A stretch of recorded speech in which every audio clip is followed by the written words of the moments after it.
Hey everybody, welcome to my channel. My name is Takia. I am the owner of Marital Lore, where healthy skin is a lifestyle. And today we're going to be jumping into the benefits of participating in vendor events and event etiquette. So if you are new to events or you are trying to get some more insight on how to navigate events, you're in the right place. Let's go.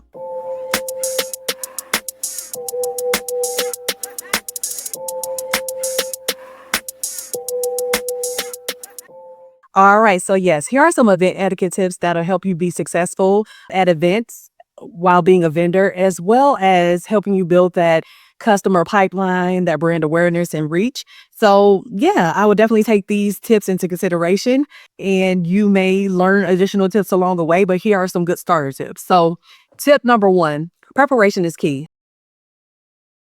So before you even participate in an event, or if you didn't research beforehand and you've already paid for the event, research the event. So go to their social media pages, go to their website.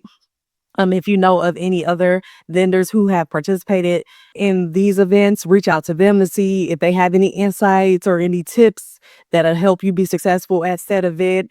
And what you're researching for is just to learn more about these event coordinators, the type of vendors that they usually source and choose to participate in their events, see how their marketing is. So leading up to the event, you can use some of their graphics if allowed to market the event and let customers know, or potential customers know, that you will be participating in, that said event.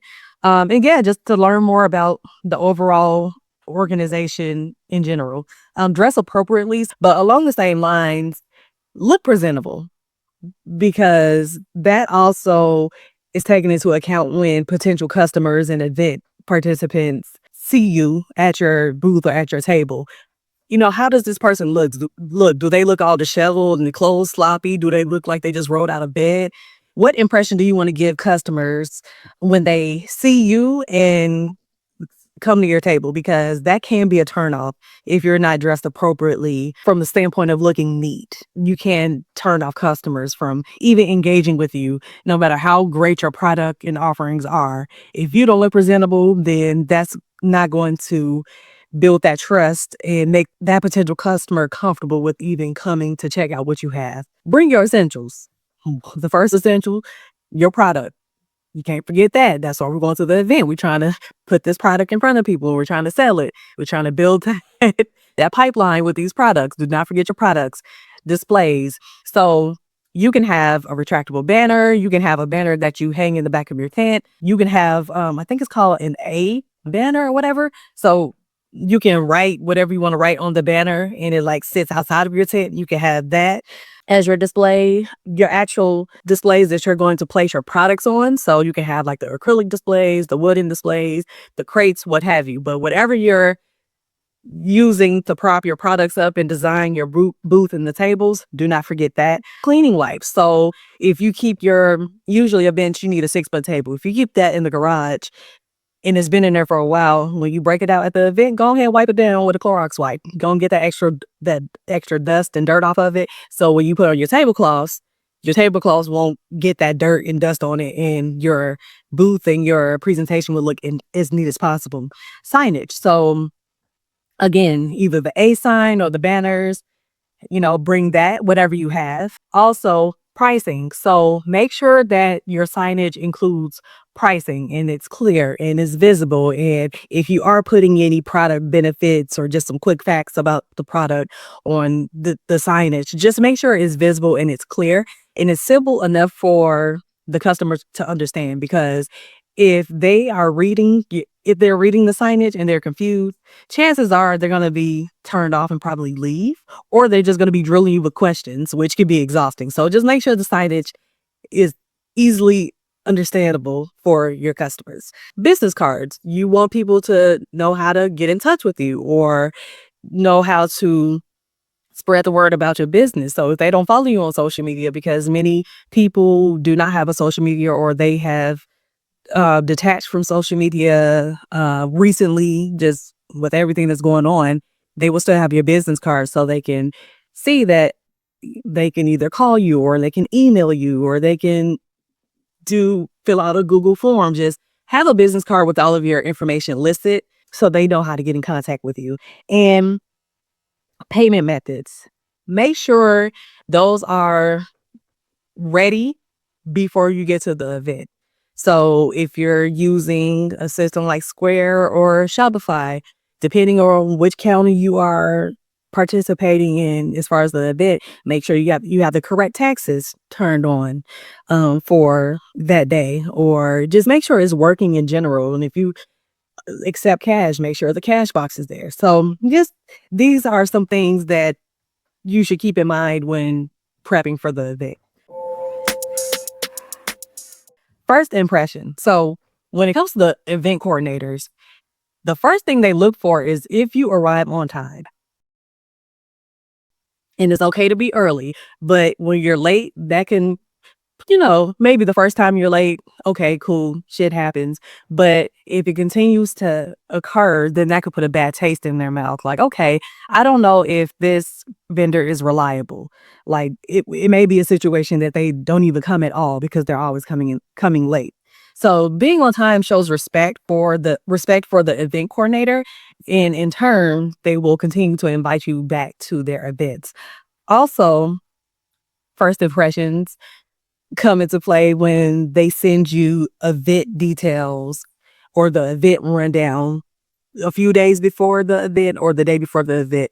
Make sure you read through those policies, because not policies. Well, policies are sometimes included in those emails, but make sure you read that email because those emails are very detailed, which shows they take a lot of time to to flesh out this email for the vendors, which includes setup times, breakdown, selling, the do's and don'ts, the tips, where to park, setup time. So just make sure you read that email so you can know what's going on, where you need to be, what's acceptable at the event, what's prohibited, what things can get you fined, what things can cause you to not be able to participate in the event anymore.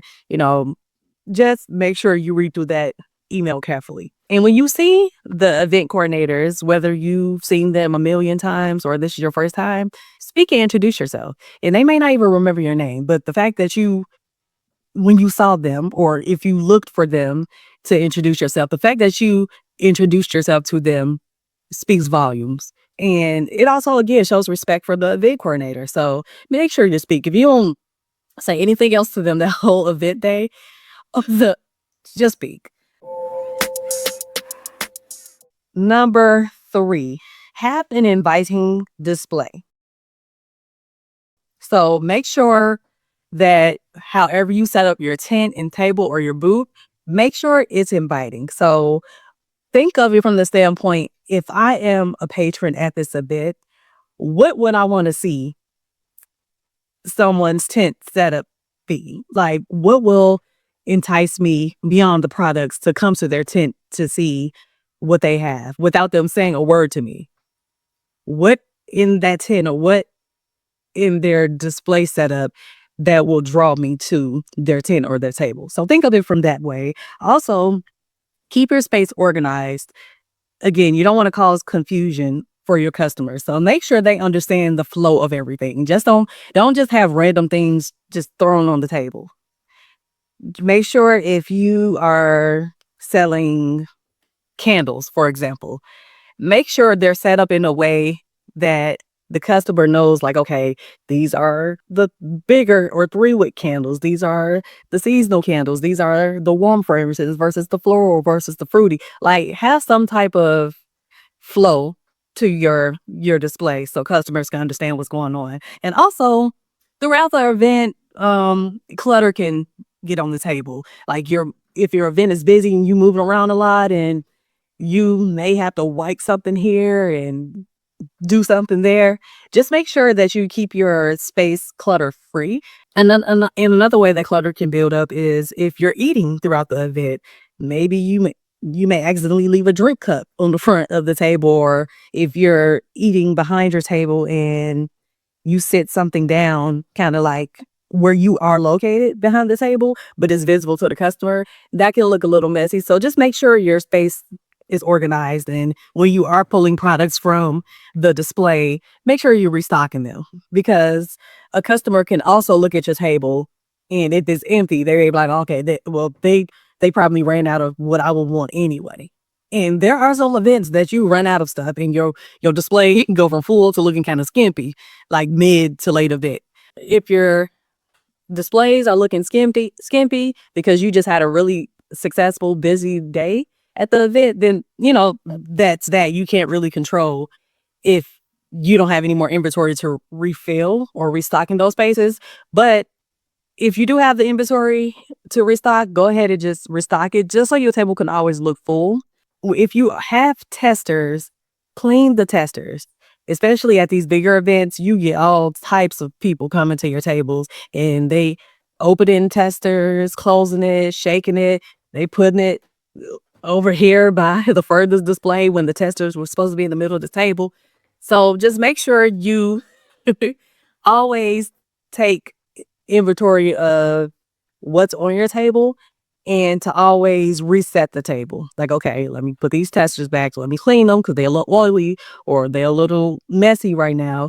Let me go ahead and clean them. Let me go ahead and reset my space and put the business cards back where they were, and put this price signage where it was, because XYZ customer moved in when she was trying to use a tester that was across the table. So always reset your space. Always keep it neat and visually appealing. Again, think of it from a standpoint of what would I want to see and what would draw me to someone's table or display. Be approachable. So I honestly think that's more important than how your display and your booth look. Because if you're not approachable, I don't care how neat your table is. I don't care how good I think your products may be and how much I really want to try a sample or a tester. If you're not approachable, then that's going to be like, okay, I guess I'll find somebody else. And what I mean by being approachable is engage, smile. Don't look so mad at the table. Don't be on your phone all day. So like, if the event is going on and this is a busy period and you're like this on the phone, you're missing out on potential customers, because I promise you, people have at least looked at your display to see what you have. That's a perfect opportunity to engage. Or if you're sitting there like this, or sitting there like this at your table, and the customer is looking in the tent, and they're looking like they are interested in what you have, but you just sitting there like, well, they don't say nothing to me, I ain't gonna say nothing to them. That's the wrong attitude to have. You have to be approachable at these events. Energy is everything, and customers can feel when you don't want to be bothered. They can sense that. They definitely can. But a smile changes everything. So as you smile, even if you don't want to sit there with a smile, if you just look pleasant at your table, if you look aware and alert, and even though you're not smiling, you look like you know what's going on, people may still come to your table. So be approachable. Also, customers like experiences. So if you have testers, that's a great experience. If you have like a spin the wheel at your table, that's an experience, and that's inviting, because as soon as you see a wheel or any activity, you already know I could potentially win a prize or I could get a discount.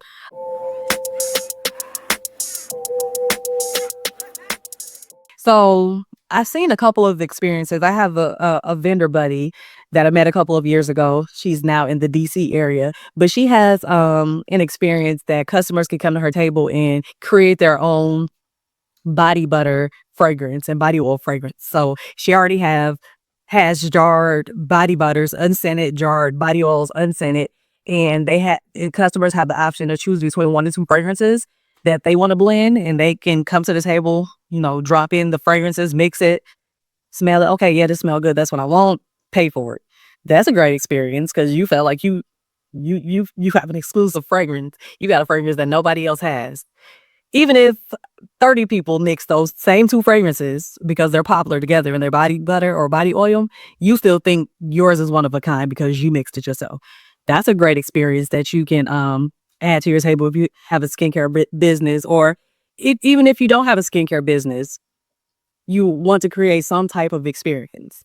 Or it's another skincare business I've seen this with, that they have build your own bath salts and customers really eat that up. So essentially, on another table within their tent, customers can come in and there's a table of different salts that you can mix together in different botanicals. So you can mix the Epsom salt with the Himalayan salt, this salt with that salt, and add a couple flower petals and buds into your salt mix in a and put it in a jar and pay for it.